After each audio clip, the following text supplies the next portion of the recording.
Make sure I didn't forget anything. Hello. Here at Purdue University to speak at the C-SPAN conference. Should be a lot of fun. Heading to go meet my friend Joe for a coffee now. And then we're going to head over and see what this conference is all about. I'm the first speaker, first person, first panel, first morning. So it should be pretty, I think I'm pretty much ready, but I don't know what the room looks like. I don't know the tech. Don't really know anything to expect. So let's see what happens. Yeah, there he goes. Say hello. Hi. Yeah, that's Joe, everybody. So we're about to have the presentation, and I did mine all wrong. I didn't follow the rules and send my clips in, so this is gonna be really an adventure. You followed the rules. Yeah, well, kind of. Kind of. Anyway, we'll see how it goes. You'll see how it goes.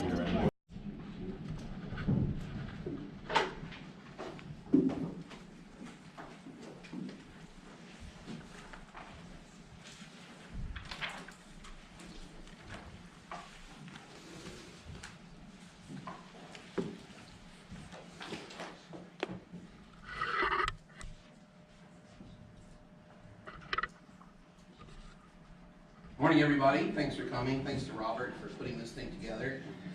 My name is Steve from St. John's University in New York City, and I want to tell you a little story to kind of start things off for my presentation. It's the story of New York Congressional District 14, where the primary election made national headlines because of a primary race. Now, being a citizen of New York City, I'm well aware that all of our elections are decided in the Democratic primary. The actual election day doesn't matter. The Democratic primary is where you vote if you want to decide who's going to win. So in this district, we had long-term Congressman Joe Crowley, who was seen as next in line for Speaker of the House. Nancy Pelosi was challenged by someone who ran on an openly socialist platform, Alexandria Ocasio-Cortez. Cortez handily defeated her in the primary and will probably win election to the Congress. They didn't have a debate. They talked about having a debate, but as you know, the only people obligated in American politics to debate are presidents. And it's questionable whether they're obligated to debate. Only recently we've kind of worked that out. So the debate wasn't necessary. The voters tended to decide just fine. But someone else noticed there wasn't a debate and decided that there should be one. Ben Shapiro. Ben Shapiro on his television show challenged Alexandria Ocasio-Cortez to a debate where he said they can talk about the issues and offered her $10,000 to her campaign if she would come on the show and debate with him. His model of debate is interesting. I'd love to debate her because I have one question for her. He said, name an industry you would not nationalize. Which ones could the government not run and why? All right, can she name any of them? Kind of insulting for an invitation, and Ocasio-Cortez's campaign took it directly like that. He tweeted, just like catcalling, I don't know a response to unsolicited requests from men with bad intentions. So I guess that's a no. This is an interesting case study for me as someone who's a scholar of rhetoric and debate because it opens up the question, what do we think? It's like a shadow box or like a model of what do we think debates do? How do debates function in society? Here we see debates as either expose or something that's really kind of a bad thing that might have bad stuff inside it. In fact, the model most people have for political debates is this. It's a Trojan horse, a gift that you have to accept in wartime that might be full of enemies just waiting to catch you sleeping. This model of debate is echoed by scholars who can't seem to make up their mind about what political or election debates are about. Here's a smattering of different scholarship about election debates. They're joint press conferences, the famous attribution of Sidney Krause, who has written the most about electoral debates of any scholar. Catherine L. Jameson and David Birdsell say its sustained consideration of important issues is best difficult when topics shift rapidly, the emphases are determined by non-contestants, and the time is short. And finally, George Farah indicates that debate contests have shifted away from fundamental issues to narrow issues, mostly because of the control of the presidential debates by the Commission on Presidential Debates, a bipartisan, neutral organization full of all the senators and representatives who lost their elections. And also like attorneys to old presidents and stuff like that. It's a strange organization. But this is our model for election debates, and it seems odd that this is it. Here's an example of the kind of restrictions that we think are normal and okay for debates. This is from the recent Texas Senate debates from Ted Cruz and Beto O'Rourke, where these were the rules for the debate. A question of 90 seconds to answer, 60 seconds for response, and 30 seconds for rebuttal. And I think 15 minutes up here is hard. I'm not even running for anything. My position's secured. I don't have to beat anybody. But this is what we expect as normal. Why do we think of this as normal, and why do we think of debates as operating in this way? Well, part of our cultural baggage for this needs to be removed. We think of debates as zero-sum games that have winners and losers, that are full of trickery, but are necessary, that have purity concerns, and that are so incredibly important that in 1988, the Merkel Commission, something Sidney Krause points out, suggested that campaign finance accessibility should be tied to willingness to debate. That is, you won't get campaign finance money unless you debate. This never became policy, but it was suggested in 1988, and I wonder what the conditions were, I guess, in the Dukakis-Bush campaigns that made them feel like this might be a necessity. Maybe we could think about debates differently. Maybe if we thought about debates as being an older form of rhetorical discourse, not a deliberative form meant to solve a problem, but one where we celebrate values, something that connects the best man's toast at a wedding to the Athenian funeral panegyric, epideictic rhetoric, the rhetoric where we consolidate our values and say who we are and what we stand for. I think if we think of electoral debates this way, we have a much, much easier time or clearer time of evaluating them and making them a productive part of our American election system. This book is, it's hard to understate this book, but since I have 15 minutes, I'm going to do a really good job of it. This book is an amazing, amazing book that gets overlooked by most scholars. And this is Kai Perlman and Lucy Ulbricht-Stinica's understanding of the epideictic. I'm going to show you a lot of walls of text for the rest of the presentation. I hope you're excited about that. What we want to pull from this about the epideictic is that these values are normally not contested in our daily lives. We think of them as identity. We think of them as who we are. And what the epideictic rhetor does is bring them forward, because at any moment, there's a number of different values one could have, and a number of different ways one could identify. As an American, as someone from West Lafayette, as someone from Indiana, as someone from New York, as someone who has Italian background or Spanish background. What the epideictic rhetoric does is take that field of possibility and bring forward the ones to say, right here, right now, this is who we are. This is what we stand for. This is what matters. And that is the thing that happens in these electoral debates. They're not discussing policy. They're not discussing facts or who's right or wrong. They're saying, I can stand in for local values at the national level. I can represent both your national feelings and support the local. And that's what they're doing. This book has a lot more to say about epideictic rhetoric, but we must move on. Epideictic rhetoric is operationalized in what they call dissociative argument, which is the theory that whenever there are incompatibilities in my opponent, I say, it's not that they're wrong, because that's distasteful. I say, well, they're just not really who you think they are. And they talk about this in terms of the basic appearance-reality pair, which is an incredibly basic move in argumentation, where you say, my opponent appears to be in favor of families, but in reality, let's look to the record. I appear to be just a simple businessman, but let me tell you a little bit more about my family life, what I support and what I value. This is the paradigmatic structure of argumentation that Perlman and Ulbricht-Stinica discover in their vast inductive study that goes across law, literature, science, you name it. They have examples of it in this book. The appearance-reality pair is something that electoral debaters in congressional debates very specifically, and there's a great example last night. I can't remember what I was watching something on C-SPAN last night. The Florida debate. It must have been. It must have been. There was a great example of this where it was the congressman couldn't remember the name of the, or kept calling her Nancy Pelosi. Was that Florida? It was a congressional debate. I'm going to put it into the paper because it's fantastic. But it's like, here's somebody who can't even remember my name and you expect them to represent us in Congress. Excellent example of dissociative argument. You think they're smart, they're actually really just a player. They're actually really just a trickster. And those things are always concerns that we have when we're facing debate. So if epideictic argument is the way I think we should look at these debates, how do we understand what happens? How do we understand the persuasive effect of them? Well, we turn to this scholar, Kenneth Burke, whose work is very much like one of these people who believes, I don't understand these people, who believe that they have a theory that could practically explain the totality of human motivation. There's very few people at this level, Marx, Freud, Burke, who think that they have a theory that explains all of human motivation. He calls his dramatism. And dramatism is the idea that theater doesn't mirror life, life mirrors theater. Literature is equipment for living. We look to the theater, we look to our dramas, we look to stories to show us how we should act in the face of particular motivation. Two ideas here I want you to think about when we look at these clips. Identification division, which is one movement for Burke, and consubstantiality.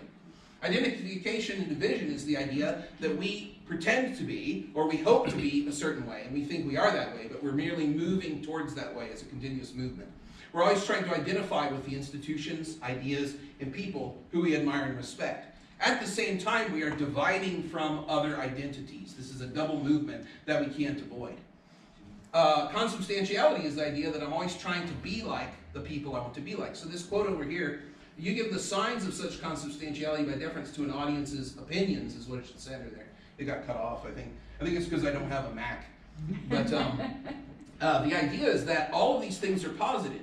So when a candidate says, we believe in families first, or we believe in a balanced budget, they're positing that as existent before them, but they rhetorically craft that. They're bringing that forward epidictically and saying, here's what we believe. So with this in mind, I've created my own sort of system for trying to figure out how to look at these debates. Here are some of the postulates that I came up with that we're going to look at some video here to determine how they go. First, congressional election debates are about creating identification and consubstantiality within audiences. An audience is one thing for sure. It's eligible voters, possibly. There might be people there who can't vote, who just come for the show. But we can assume that pretty safely. But after that, it's up to candidates to decide what they're going to construct that audience to be and who that audience is going to be. They're about values, not facts. This is very confusing because we all like to go to politicalfactcheck.org or whatever. These organizations also pointed out that the $10,000 campaign contribution that Ben Shapiro was offering to Ocasio-Cortez would violate federal finance law. So it couldn't happen even if they agreed to it in the first place. But these fact-checking sites, we go to these, and we think that that's going to resolve it for us. But I would submit to you that facts are used as value points. Like when Ted Cruz challenges Beto O'Rourke in the first debate, says, the Washington Post determined that you were a liar. It shows that he's associating himself not so much with the truth, but so much so with the value of what the audience would think about the Washington Post and what the audience would think about somebody who says they didn't say something when it's a matter of public record. So facts play as values. They're about the ability of the candidate to speak from the center of both local and national values. This is incredibly crucial in the age of Trump. We're going to see an example from the 2016 election, and then we're going to look at the special election in Pennsylvania's 18th district, which was after Congressman Tim Murphy had to resign. There was a special election, and we'll see how that discourse changes a little bit there about how they have to deal with the local and the national conflicting. And they're meant to create more discourse to unsettle, not to settle. I want you to think about debates as kicking up a number of different things. They're meant to produce discourse amongst voters and people, not to say, oh, that's the policy, let's stop talking. That would be the worst thing in a campaign. You want people talking about your candidate. You want people talking about what they did and what they said and what they acted on. Sometimes it just doesn't go your way if the candidate maybe goes off the rails, but you do want people talking. You don't want to settle issues. You want to create them. It's the opposite of the way we're taught all of our lives to think about the function of debate. So let's look at how we're going to evaluate these things. I came up with 4 terms that I think you can identify most discourse with. Framework, the first term, is about what exists, what's out there, what's the exposition of the scene according to the candidate. Principle is, what are the values I hold to? What are my values? What do I hold? What do I believe? Vision is, how am I going to enact those values when I get elected or re-elected? What am I going to? And action is, here are the actions I've taken in the past, or here are the things that I'm doing that show you that my principle and action are actually in a correct ratio, and I can accomplish this. So these are my 4 terms. I just kind of came up with them. I came up with them because I write a lot on this blog called Election Debates during the campaign debates, and and it helps me write reviews of these debates that I think are helpful. Instead of telling people who won or lost, which is the way journalists always are at these things. Like, who won the debate, Professor? I'm like, well, it's hard to say. They're not really structured the way we think, and they're like, that's very nice, Professor, but who won the debate? So this is why I don't really talk to journalists that much anymore about this kind of stuff, because I feel like I'm just doing a disservice to American politics, quite honestly. When I say, well, I've studied debate for 20 years, and it doesn't help anybody. So let's get into some of the action. Example 1 is from Minnesota's 3rd Congressional District 2016 debate. This is a district outside of Minneapolis that seems to be pretty affluent. I don't know if anybody here is from this area, but the debate was between Eric Paulson, who's the the guy running for re-election, and Terry Bonoff, who's a state representative. And I have a clip here of Terry Bonoff's opening statement to kind of show you how I do this analysis and what we can say about it. And so let's see if we can watch that. I hope this works.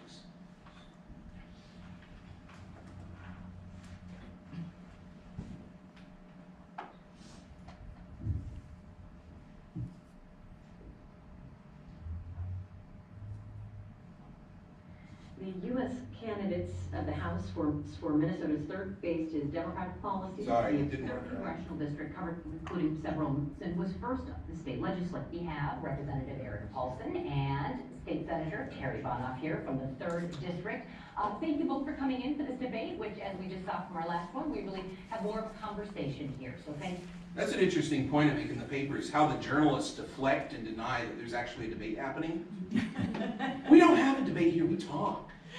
We hang out, we're cool. We hang out with each other, we're cool. There's a lot of debate divestment that happens in our culture. We are really, really torn in this paradox where we think debate is an essential part of American political life, and then at the same time we are paranoid about the Trojan horse model. We're like, this is going to be bad, there's going to be a lot of blood, people are going to get hurt. So we have this huge paradox, and we try to resolve it by saying, well, we have to have this debate, but we're going to do it differently. It's sort of like if you're like, well, we're going to have a dinner party, but it's not going to be formal. And that's kind of the way the discourse handles it. I think every single journalist in every single debate makes this move. No one says, we're here for a debate and we're just really going to rip each other apart. No one does that. But that's the fear that operates in their mind. It's really kind of funny. Well, for coming in.